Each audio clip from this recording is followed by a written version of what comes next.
Hello et bienvenue dans ce nouvel épisode de podcast. Je suis Léana, plus connue sous le pseudo Léana Daily et je te parle des backstage de la vie chrétienne. Je suis trop heureuse parce que c'est le deuxième épisode que je fais sur cette nouvelle chaîne YouTube que j'ai créée pour le podcast Chrysalide. Alors si tu écoutes cet épisode sur tes plateformes audio de d'habitude, Spotify, Apple Podcast, etc., désormais il y a également une chaîne YouTube, donc voilà, n'hésite pas à aller t'abonner. En tout cas, là-bas, je vais te partager un petit peu plus de contenu type Reels, des extraits de podcasts que tu vas retrouver. Et c'est vraiment un endroit où j'aimerais beaucoup construire une petite communauté sympa autour du podcast. Aujourd'hui, j'ai écrit des notes. Oui, je sais, je change, je fais des podcasts vidéo, j'écris des notes. On est plutôt sur un bon mood là, clairement. Tu le sais sûrement, dans l'épisode dernier, je te parlais du fait qu'on allait déménager. Donc, c'est vraiment super. Si tu n'as pas encore écouté le dernier épisode de podcast, eh bien, qu'est-ce que tu attends ? Je t'invite à mettre sur pause cet épisode et aller écouter le 86. Parce que oui, on est déjà à l'épisode 86. Et je trouve ça hyper dingue. Accroche-toi parce que cet épisode de podcast est haut en couleur, je dirais, qui me remue énormément parce que comment est-ce que je fais mes épisodes de podcast ? Je vais puiser dans ce que je suis en train de vivre en ce moment, ce que le Seigneur me met dans le cœur, ce que le Seigneur m'enseigne. Et clairement, cette semaine, on n'était pas sur une partie de plaisir, mais rassure-toi, vraiment, il y a de belles choses à en retenir. Le titre de ce nouvel épisode de podcast est « Serais-tu capable d'y renoncer si Dieu te le demande ?» Juste là, j'ai des frissons, j'en peux plus. C'est pas facile de faire cet épisode, mais c'est nécessaire. Bon, je suis désolée, j'ai attrapé froid la semaine dernière. Donc, le jour où j'ai tourné l'épisode de podcast jeudi dernier, c'est le jour où j'ai attrapé froid. Donc, il reste des petits restes. Voilà, le nez bouché, la voix un petit peu de canard. Donc, je m'excuse d'avance pour tes petites oreilles. C'est parti. Ah, franchement, Seigneur, fais-moi grâce parce que je crois que c'est... Ce que je vais te partager dans cet épisode, c'est une des choses les plus dures que j'ai faites de toute ma vie. Je dis pas que c'est la chose la plus dure, mais c'est dans le top 3. Ouais, c'est dans le top 3 des trucs les plus durs. Je vais pas rentrer dans les détails parce que c'est un sujet qui est très frais et je ne veux pas, aller plus en détail que ça. Mais n'empêche que je vais te partager le contexte et tu vas comprendre. En ce moment, je suis dans une période de ma vie vraiment mouvementée. Tu sais, quand le Seigneur t'emmène dans une nouvelle saison, que tu vis plein de changements, que tout d'un coup, en fait, tout semble se remuer ou s'effondrer ou changer autour de toi, c'est le signe que tu t'apprêtes à aller dans une nouvelle saison. Donc, voilà, si tu suis les épisodes, tu sais qu'en ce moment, c'est un peu ce qui se passe dans ma vie. On déménage, il y a plein de choses qui changent. Vraiment, il y a eu beaucoup de réflexions, beaucoup de questionnements. Vraiment, c'est un peu une spirale, une tornade. C'est un peu une tornade en ce moment dans ma vie. Et donc, je pensais avoir une stabilité dans un domaine de ma vie. Et c'est un domaine que j'affectionnais particulièrement parce qu'en fait, pendant toute ma vie, j'ai jamais trouvé l'équilibre dans ce domaine-là. Et donc, j'étais trop contente. Ça faisait quelques mois que ça roulait. Mais dans mon cœur, en fait, je ressentais comme un peu une dualité. Et je comprenais pas au début parce que je me disais waouh Seigneur, mais c'était trop une grâce de vivre ça. Enfin, franchement, j'ai tellement prié pour ça, j'ai tellement attendu. Franchement, Seigneur, en plus, tout est là en fait. Il y a tous les ingrédients de ce que je voulais qui sont présents dans cette situation. Mais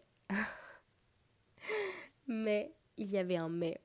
Tous les ingrédients sont présents, sauf l'essentiel. Et franchement, je crois qu'en tant que chrétien, quand tu te sens pas aligné à la volonté de Dieu, ça fait mal. Parce que parfois, tu peux être dans une situation, que ce soit une relation, que ce soit un travail, que ce soit une église ou quoi que ce soit, en fait, quelque chose qui peut te sembler bon à proprement parler. Mais si tu te sens pas aligné à la volonté de Dieu, t'as beau faire tous tes efforts, hein, t'as beau essayer, en fait, tu te sentiras jamais complètement comblé dans ton cœur. Et moi, j'ai eu quelque chose que j'attendais depuis très très longtemps et je pensais vraiment que ça allait durer très très longtemps. Sauf que ce qui s'est avéré, c'est que le Seigneur m'a placée là pour une saison et je n'étais pas prête à ce que cette saison se termine. Et donc, j'ai essayé de faire durer cette saison encore et encore et encore par mes propres forces jusqu'à ce que j'accepte en fait qu'il était temps de changer euh, de chapitre finalement. Et ça, c'est dur parfois parce que nous, on a notre idée en tête de ce qu'on aimerait. On a envie de faire les choses à notre façon. On aime cette stabilité. Franchement, cette situation m'a apporté beaucoup de stabilité euh, dans ma vie. En fait, finalement, c'était quelque chose que je voulais. C'était quelque chose qui contribuait à mon bonheur du moment. Mais Dieu avait plus. Et je crois qu'en fait, le Seigneur, quand il nous conduit, il va jamais arracher forcément le pansement d'un coup sec comme ça pour qu'on ait mal et qu'on souffre. Dieu va nous emmener petit à petit à la réflexion. Et donc, c'est ce qu'il a fait avec moi. Ça fait quelques mois maintenant, en fait, que j'ai reçu de la part du Seigneur qu'il était temps de partir. Mais j'étais pas prête. Et vraiment pas prête. Pas prête parce que je suis attachée émotionnellement. Je me suis énormément investie. J'ai mis mon cœur dans ce projet-là, dans cette situation-là. Et donc, j'étais pas prête, en fait, à dire, OK, Seigneur, on plie bagage. Mais cette semaine, Dieu est venu vraiment me chercher dans son amour pour me montrer que ma véritable sécurité, elle n'est pas dans les choses matérielles. Ma véritable sécurité n'est pas dans des relations que j'aime bien. Ma véritable sécurité, elle est en Jésus. En Jésus. Et parfois, nous, on a du mal à le saisir parce qu'on aime tout contrôler. En tout cas, moi, je sais pas si toi t'aimes ça, mais moi, j'aime bien un petit peu tout contrôler.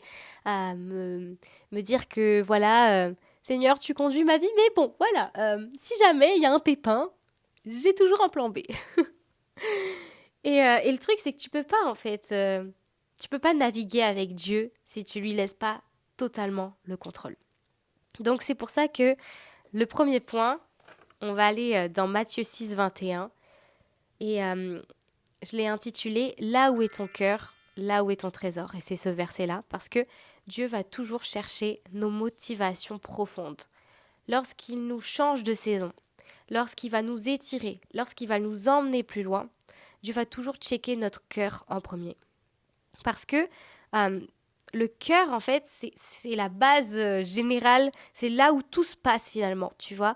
Ton cœur, en fait, c'est là que vont naître, en fait, les projets. C'est dans ton cœur que vont naître les projets. C'est dans ton cœur que tu vas avoir de l'amour. C'est dans ton cœur que tu vas avoir parfois des pensées de haine. C'est là que va naître la haine. C'est là que va naître la colère. Ton cœur, en fait, c'est la base générale de tout, de toute ta vie.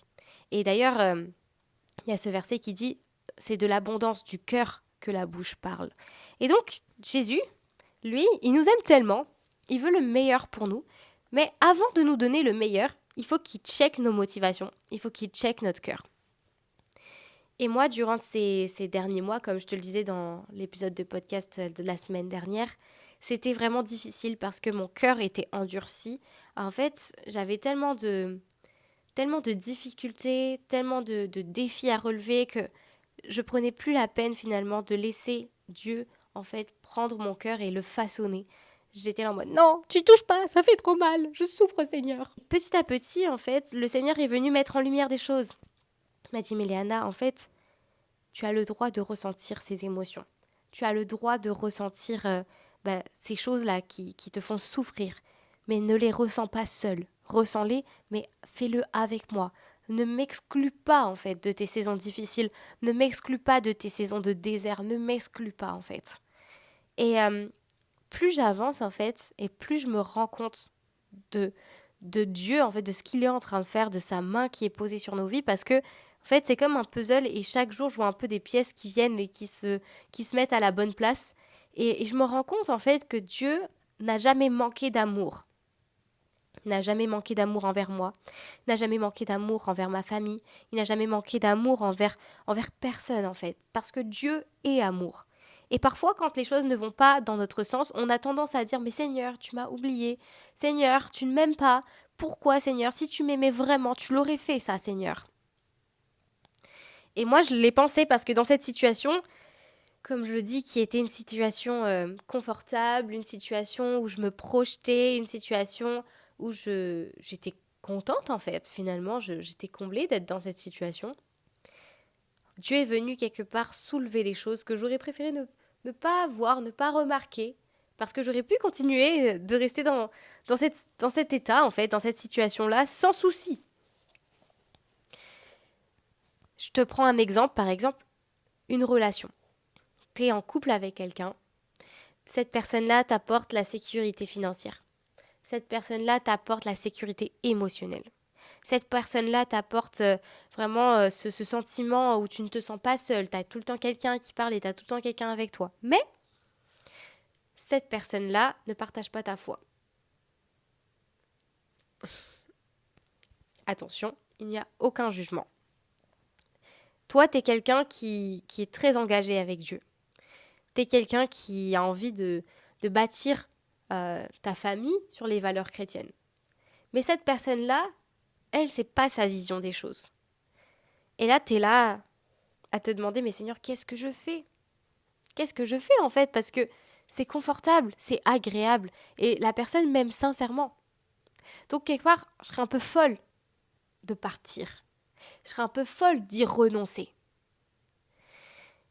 Mais Dieu, lui qui te connaît, sait qu'il y a plus pour ta vie.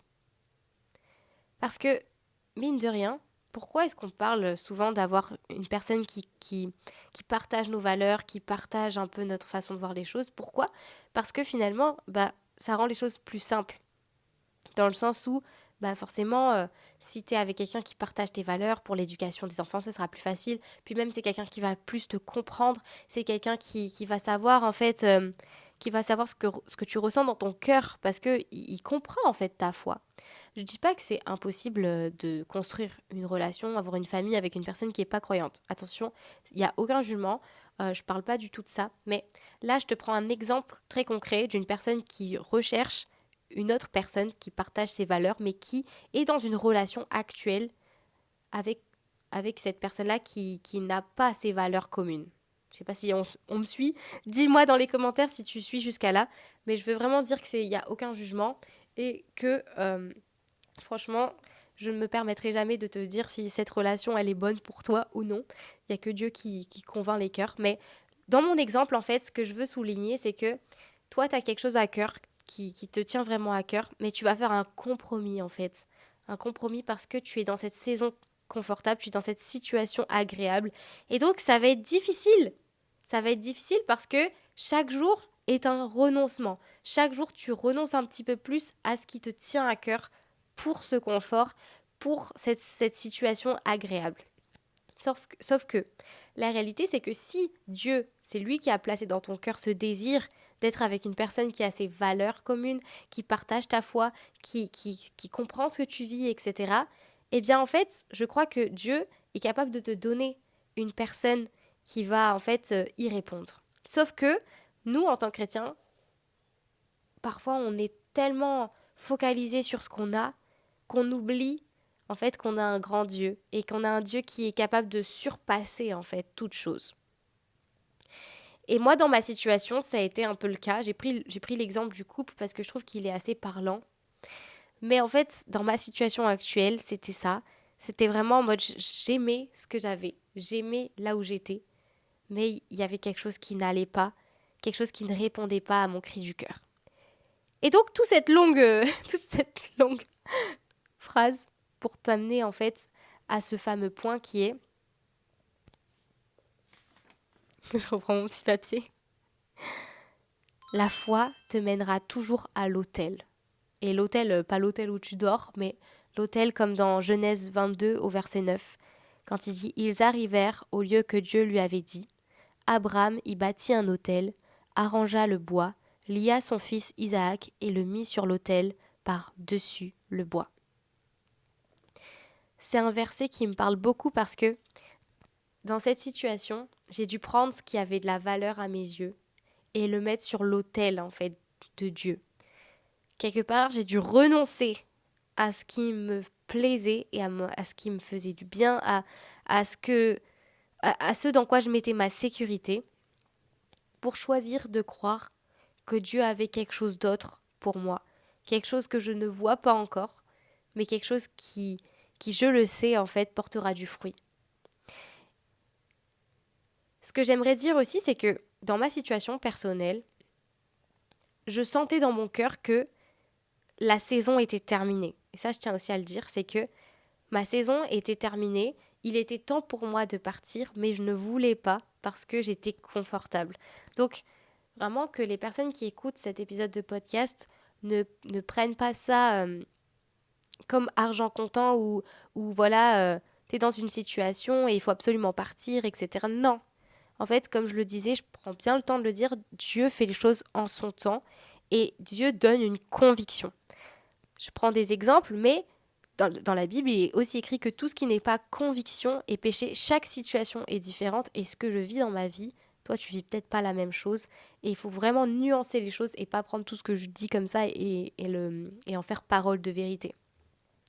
Mais donc, dans ma situation, Dieu m'avait montré dans mon cœur que la saison était terminée parce que il y avait des choses qui quelque part me mettaient en comment dire, tu sais, entre deux chaises. J'étais là en mode j'ai envie de rester parce que j'aime bien, mais en même temps, je sens que il y a des choses qui me titillent. Et ça, c'est des signes en fait que Dieu nous met sur notre chemin pour nous montrer que il faut zoomer, il faut zoomer sur cette situation et chercher son cœur en fait par rapport à cette situation. Donc, j'ai pris cette situation-là et je l'ai mis sur l'autel de Dieu. Et c'est quelque chose que je suis en train de vivre en ce moment, donc c'est vraiment difficile. Ça me coûte, mais je crois que tout ce qui nous coûte et tout ce qu'on remet entre les mains du Seigneur, le Seigneur l'honore. Au-delà des sacrifices, Dieu recherche notre obéissance. Ah là là, être chrétien, les backstage de la vie chrétienne, qu'est-ce que c'est ? C'est pas facile, hein. Qu'est-ce que c'est que l'obéissance ? Si être chrétien, c'était juste partir à l'église le dimanche et passer un super moment avec des frères et sœurs en Christ, et que après quand tu rentrais chez toi, c'est bon, c'était fini et tu pouvais retourner à ta petite vie, je crois que beaucoup plus de personnes seraient chrétiens finalement. Mais pour moi, la foi va toujours nous demander en fait des sacrifices. Tout simplement, regarde, aime ton prochain comme toi-même. Des fois, il y a des prochains, ils sont pas très aimables.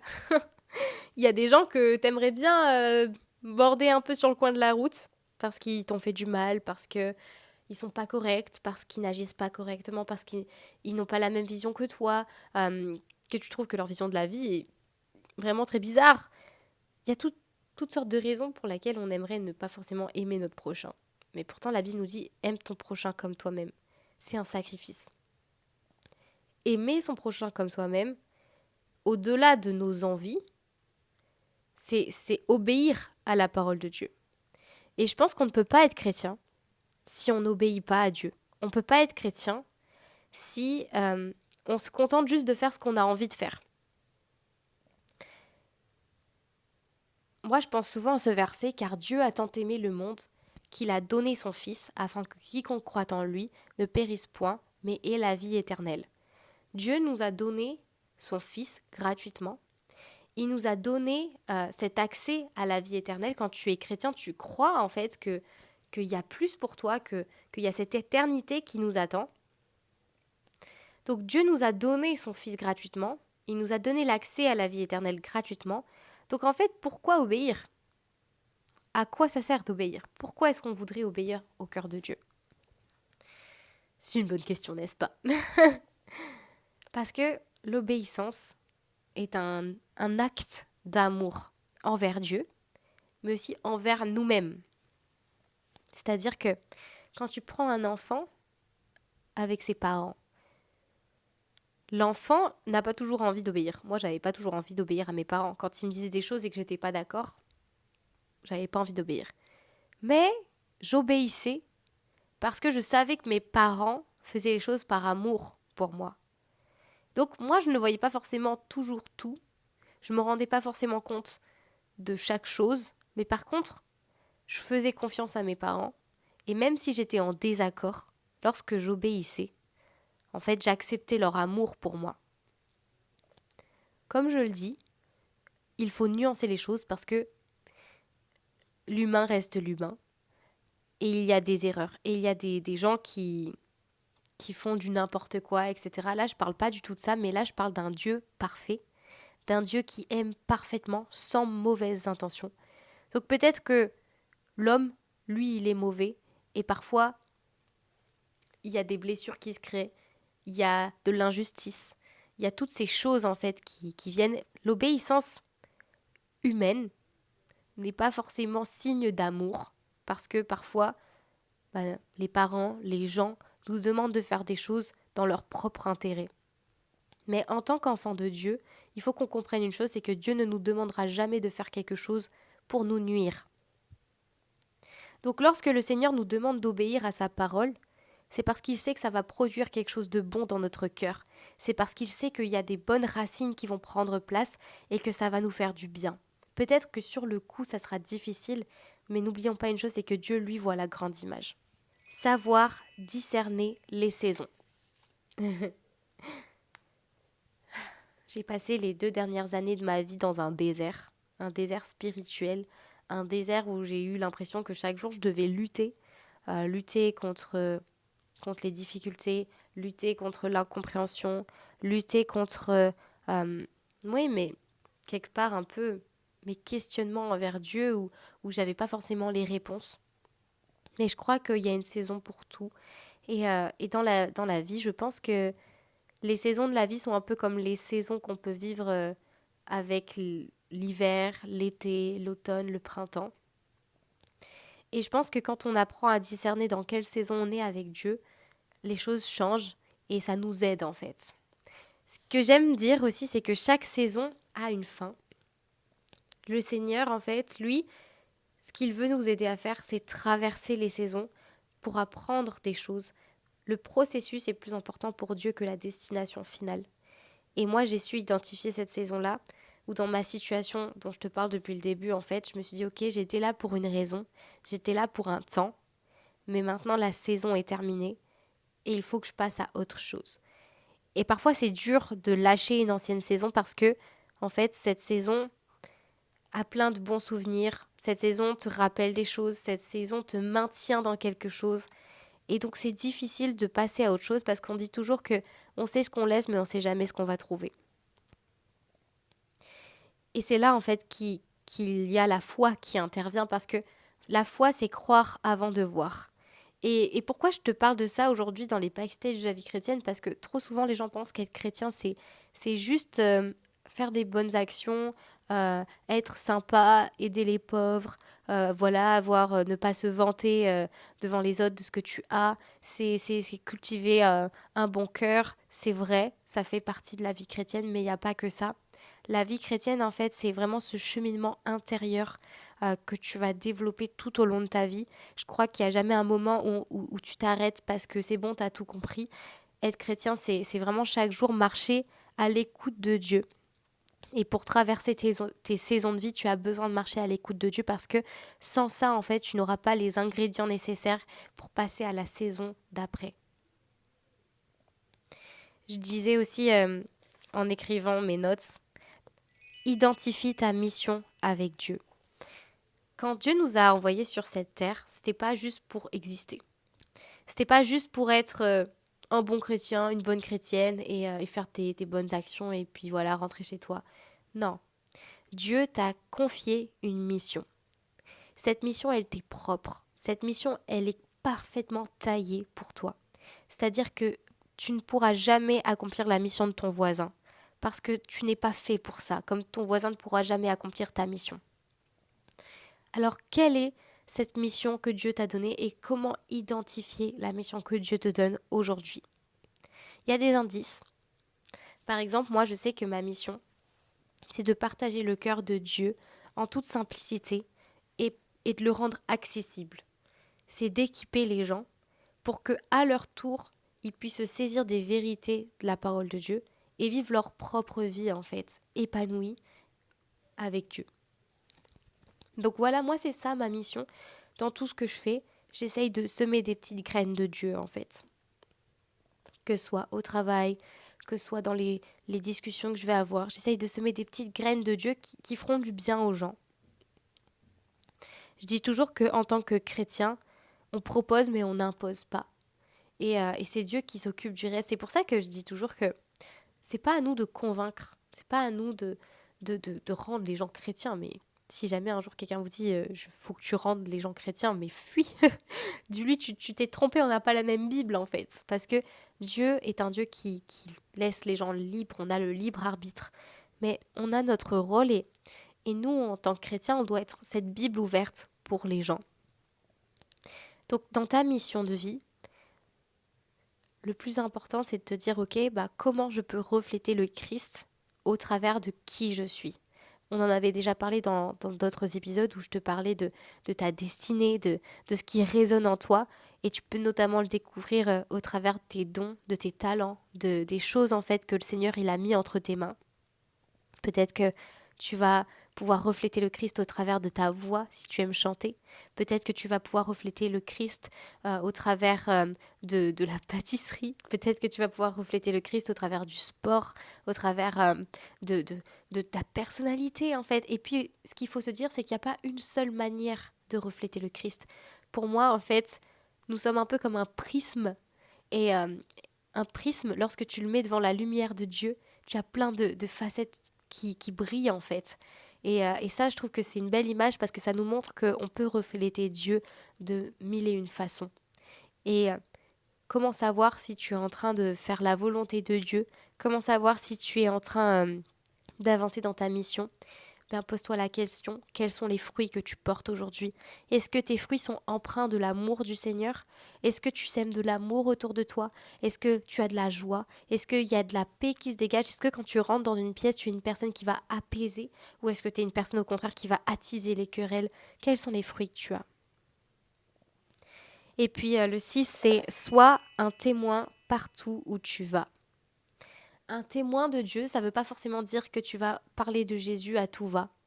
Un témoin, ça veut dire que tu es comme cette lumière qui va éclairer par tes valeurs, par la couleur de ton cœur quelque part, dans le sens où tu es quelqu'un qui a cette sensibilité, que tu es quelqu'un qui aime les autres, tu es quelqu'un qui ne cherche pas son propre intérêt, tu es quelqu'un qui va essayer en fait de faire du mieux que tu peux avec ce que tu as. En fait, au travers de tout ça, tu reflètes le Christ sans forcément ouvrir la bouche. Et ça, c'est quelque chose de fort parce que moi, je ne suis pas pour le fait de crier en fait sur tous les toits Jésus tout le temps. Dans le sens où pour moi, il y a un temps pour chaque chose. Et pour moi, une personne qui va avoir une belle attitude et une personne qui va vraiment être intègre, qui va chercher à faire les choses de manière juste, elle aura beaucoup plus de poids qu'une personne qui va t'arrêter dans la rue, qui va te dire juste Jésus t'aime. Et pourtant, c'est une vérité, Jésus t'aime. Mais parfois, quand tu l'incarnes, le message est encore plus reçu que juste par une simple parole. Après, bien sûr, tu peux toujours dire aux gens que Jésus les aime parce que c'est une vérité, mais si tu le dis, pense bien à incarner ce que tu essayes de transmettre. Et puis il y a cette phrase que j'aime beaucoup qui dit que les gens oublieront ce que tu as dit, mais ils n'oublieront jamais comment ils se sont sentis lorsque tu étais là. J'aime beaucoup cette phrase parce que c'est vrai et je pense que beaucoup de personnes ont oublié ce que Jésus a dit dans ses nombreux prêches, dans ses nombreux messages, mais à mon avis, peu de gens ont oublié comment ils se sont sentis lorsque Jésus était avec eux. Et moi, ça m'inspire. Et puis enfin, j'ai noté cette phrase. Tu ne construis pas une vie, mais tu construis un héritage. J'aime beaucoup cette phrase parce que je crois qu'en tant que chrétien, on ne doit jamais oublier cette vision de l'éternité qu'on a. Tout ce qu'on fait en fait sur cette terre a une portée éternelle. Et je crois que c'est vrai que on peut parfois se laisser envahir par nos saisons, par nos situations. Parfois, on peut se laisser envahir parce que les choses ne vont pas dans le sens qu'on aimerait. Mais finalement, quand tu as cette vision de l'éternité, tu reviens à l'essentiel de te dire, ok, mais qu'est-ce qui compte vraiment? Les choses viennent, les choses partent, les gens viennent, les gens partent. Mais au final, est-ce que tu es en train de faire ce que Dieu veut que tu fasses? Est-ce que tu es en train de bâtir quelque chose d'éternel? Et quand je dis bâtir quelque chose d'éternel, je parle peut-être des relations. Est-ce que tu bâtis tes relations? Est-ce que tu construis ta famille? Est-ce que ta famille, t'es assez présent pour elle? Parce que à quoi ça sert de vouloir servir le Seigneur si tu prends pas soin de tes proches, si tu prends pas soin de tes enfants, si tu prends pas soin de tes amis? À quoi ça sert d'être à l'église tous les dimanches si dans ta maison, en fait, t'es pas un témoignage? À quoi ça sert, en fait, de crier Jésus et d'aller évangéliser dans les rues si, en fait, t'es exécrable au boulot? Quel est l'héritage que tu veux laisser sur cette terre? Et je le dis pour moi-même parce que combien de fois j'ai pas été irréprochable du tout? Moi, la première. J'espère que ça t'encourage. J'espère que c'est pas trop brouillon, mais en tout cas, cette semaine a été très dure pour moi. Émotionnellement, j'ai dû renoncer en fait à quelque chose de cher. Mais je sais que j'y ai renoncé pour le Seigneur. Parce que en choisissant de faire ce choix-là, je me suis positionnée. Et je crois que Dieu l'honorera. Donc si toi aussi tu vis une saison un peu difficile et que peut-être tu es aussi confronté à un dilemme comme moi, eh bien je t'encourage à choisir Dieu en fait. Choisis Dieu, parce qu'on n'est jamais déçu. Et je vais terminer cet épisode par juste un petit témoignage. Tout à l'heure je parlais des relations. Quand je me suis mariée, mon mari, il était chrétien, mais il l'a pas toujours été. Parce que quand je l'ai rencontré, il connaissait pas le Seigneur. Et franchement, pour moi, c'était très dur parce que, en fait, c'était l'amour de ma vie, en fait. C'est clairement, quand je suis tombée amoureuse de lui, c'était mon meilleur ami au lycée. Et, euh, et moi, j'ai toujours dit à Dieu que je voulais être avec une personne qui partage mes valeurs. Ça a toujours été quelque chose d'important pour moi. Donc, comme je le disais, c'est différent pour chaque personne, mais en tout cas, dans ma vie, c'était vraiment important. Et donc, quand je me suis rendu compte que il partageait pas ma foi, j'étais comme tiraillée. En fait, mon cœur, il était partagé entre mais je l'aime, mais en même temps, Seigneur, il y a mes valeurs, il y a ce que j'espère pour ma vie. Et franchement, c'était tellement dur. Et j'étais vraiment dans l'incapacité de choisir, en fait. Et, euh, et mon mari, du coup, à l'époque, il voyait que ça me tiraillait. Et par amour pour moi, il a décidé de stopper la relation. Et puis, j'ai toujours dit que moi, je voulais pas être la personne qui apporte le Seigneur à la personne avec qui j'allais être parce que je voulais qu'elle fasse son chemin toute seule. Donc, en fait, ça m'est même pas forcément venu à l'esprit de chercher à l'évangéliser ou quoi. C'était pas dans mon cœur. C'était pas dans mon cœur. Je voulais pas forcer les choses, en fait. Et je voulais aussi le laisser libre. Donc, ce que j'ai fait, c'est que j'ai prié, en fait. Et on s'est séparés. Et le soir, dans mon lit, j'ai prié, j'ai dit Seigneur, tu vois mon cœur qui déborde d'amour pour ce monsieur, ce jeune homme à l'époque. Mais tu vois aussi que mon cœur déborde d'amour pour toi. Tu vois qu'aujourd'hui, je t'ai choisi toi. J'ai pas cherché, Seigneur, à faire que la relation continue. J'ai accepté qu'elle se termine, Seigneur. Mais par-dessus tout, je te demande de toucher le cœur de ce garçon parce que vraiment, il lui manquait que toi. Et c'est vrai, vous savez, il y a ce genre de personnes qu'on croise parfois, elles ne sont pas forcément croyantes, mais c'est comme si il leur manquait que Dieu dans leur cœur parce que c'est des personnes qui sont tellement, vraiment bonnes, tellement remplies d'amour, qui vraiment pensent pas qu'à elles, etc. Et franchement, mon mari, pour moi, quand je le regardais à l'époque, je me disais, waouh, mais il te manque que Dieu. Donc j'étais encore plus en colère contre le Seigneur parce que je me disais, Seigneur, mais c'est injuste. Et j'ai continué ma vie en fait. C'était ça la décision la plus difficile que j'ai dû faire, c'était de renoncer à l'amour de ma vie. Et donc j'ai mis le cœur de mon amour sur l'autel. Et, euh, et j'ai continué ces deux années-là en pensant à lui souvent parce que, en fait, j'ai jamais cessé de l'aimer. Et 2 ans après, on s'est recontacté. Il m'a recontacté parce que de son côté, en fait, il avait fait son cheminement et il avait une rencontre avec le Seigneur. Et franchement, ça a été une belle réponse pour moi parce qu'en fait, si Dieu avait jamais touché son cœur, mais je l'aurais accepté, ça aurait été suffisant. J'aurais dit, écoute Seigneur, que ta volonté soit faite. Mais là, en fait, il m'a donné bien plus. Donc pour t'encourager en te disant que parfois, on renonce à des choses qui nous touchent, des choses qui comptent pour nous, sans savoir ce qui se passera demain. Mais en fait, si on place notre confiance en Jésus, qu'on croit que ses plans sont bons pour notre vie, en fait, on choisit ce qu'il y a de mieux pour nous. Et aujourd'hui, on est mariés, ça fait 4 ans.